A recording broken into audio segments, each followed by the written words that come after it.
Well, howdy, sports fans, and welcome to the Yellow Jacket Football Show. I'm Carl Gurgis, my sidekick, Coach James Gage, offensive coordinator for your Alvin Yellow Jackets. Well, Coach, last week, 51-0, Shadow Creek put it on the Yellow Jackets. That may be one of the most talented football teams, though, in the state of Texas. Yes, sir. There's no doubt about it. You know, they made it to the state championship game and lost a tough one 2 years ago, and then they found themselves back there and won a tough one last year. So anytime you're playing a defending state championship, you know you're going to have your hands full. And they're an extremely talented football team, and I look to them possibly making another run this year. Yeah, I think they will. Obviously, they're very talented. This district is pretty darn talented when you get right up to the top there. We could have 2 or 3 teams that go rather far in the district. Yes, sir. It's one of the toughest districts in the state of Texas. And we knew that going into the year. When the realignment came out last February, we knew that we were going to have our hands full. But, you know, that's what makes it fun. It's a new challenge every single week, and that's what we tell our kids that, you know, we probably won't be the most talented football team on the field on Friday night, but there's no reason that anybody can outplay us. So, well, you know, when you got to play the best to get better.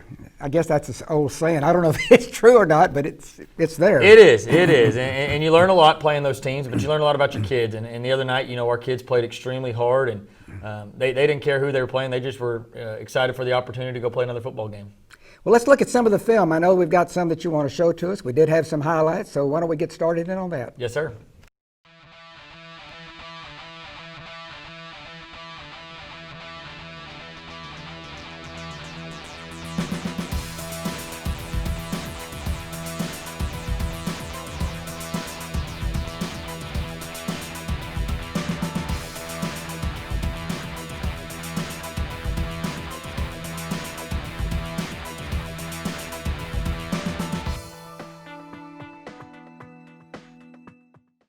Well, Coach, let's get right into the highlights of the game with Shadow Creek last week. Okay, let's do it. Okay, this was early on in the game. Our goal was the first series of the game, get a first down, try to take some time off the clock, and it was 2nd and 9, and we give a little dive to Tony Vidania there. He makes a great cut, picks up a good block by Sebastian Cisneros, and then Connor Hughes right there and gets to the next level, number 26 for Shadow Creek. Makes the play, but he makes it for about a 6-yard gain. This got us to a 3rd and short situation, and we ended up picking up a first down, able to take some more time off the clock. So, but you can see those guys on the other side of the ball. They were flying downhill. Those 2 safeties were really impressive for them. They swarmed to the ball. Boy, they're a lot of black shirts around. It looked like there was going to be some holes there the other night, and then they closed in a hurry.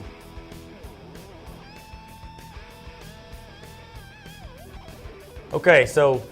Same scheme, just a new formation, new little motion to them. We got people moving around. Again, we get up to the next level. We get some linebackers blocked, and it's a good 6-yard gain for us. We've got, this is kind of our midline triple play that we call, and it was a give read for the quarterback, read it right, make a great cut right there from our fullback, Tony Vidania. Again, you got offensive linemen blocking downfield. Sebastian Cisneros is there. Connor Hughes playing the left tackle gets a really good backside cut. Sophomore Eddie Parker at guard gets up to the linebacker right there and picks up a big block, kind of give us a lane to run in. A lot of 50s, 60s, and 70s downfield. Yes, sir. That's what we want those guys to do. Is we want to get movement on the line of scrimmage, but we want to be able to get up to the next to the 2nd level and get those guys blocked. So this was a 13-0 ball game at the time in the 2nd quarter. Shadow Creek had a chance to go up 20, and we get some pressure on them. They end up bobbling the fumble into the end zone, and Easton Winfield falls on the ball for us for a touchback. So gave us the ball back, held them to a 13-point lead, which at the time, you know, was midway through the 2nd quarter, we were battling them tough. And so a big stop for our defense down there, kind of bow their neck. And one thing we preached all week was win your battle, win your individual battle every single play.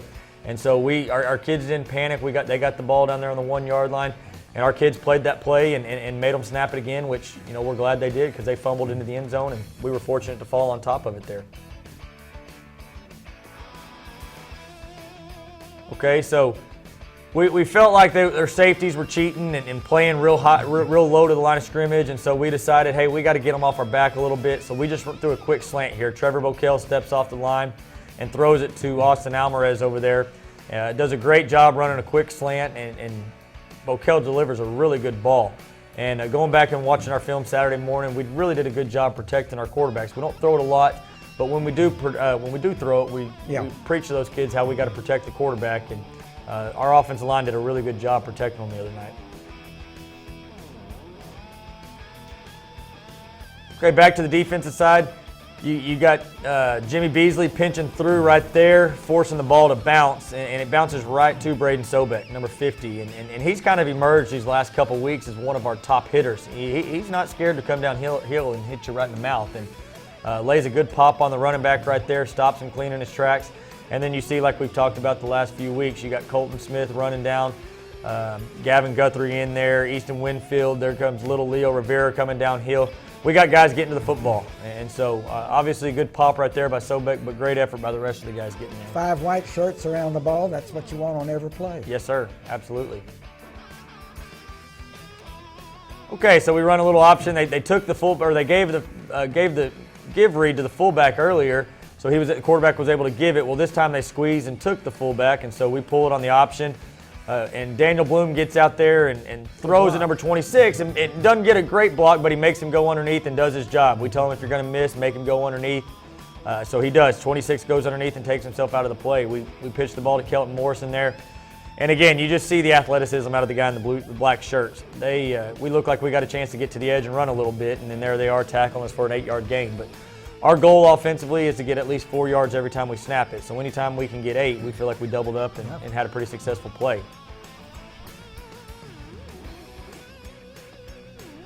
Okay, back to the defensive side of the ball. You got Connor Hughes, who actually starts on the offensive line. We moved him over to the defensive side last week. Knifes through right there in the B gap and hits the quarterback, just puts a really good pop on him.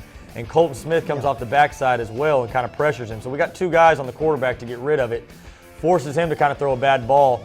But you see Kay Bingham right there on the coverage does a really good job running with this guy and then sticking his hand up right there at the end and knocking that ball away. So really good job covering right there down the field. But again, it starts with the pressure we got on the quarterback right there, forcing him to get rid of the ball. Good rush, good covering. Like you say, it's a team effort.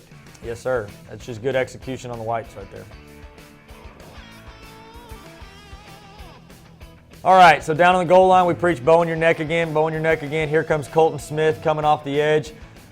He played a really physical football game. Him and Gavin Guthrie both on the outside kind of played their best football game out of both of them. So, they're trying to run the quarterback down there and get him. This was early in the second half, and you can see he gets off a block, makes the tackle. We end up holding him to a field goal during this drive, so that was kind of a 4-point play right there for us. Great job of getting off that block, really was. Yes, sir. Kept his outside shoulder free, got off the block, and then, boom, good form tackle right there. And you had 4 or 5 other guys that were yes, ready sir. if he didn't. Yes, sir. Yes, sir.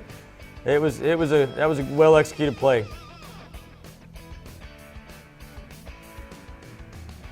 Okay, so this was late in the game. We've got some guys. You got Nathan Medina in there at left tackle getting a good cutoff block. Cole Ernton in there at fullback, who's really emerging as one of our top sophomores. Does a really good job. He's close. He finds a little backside cut there, and he's close to having a chance at a big play right there. Kind of gets his leg caught up. You see Connor Hughes pulling and kicking right there. Just a really well executed play for us. Again, we preached the +4, and here we are getting 6 right here. 2 or 3 good blocks at the line of scrimmage. All right, yes, sir. Okay, we'll be back in a few moments to talk a little bit more about Yellow Jacket football and also about this next week's game with Dawson.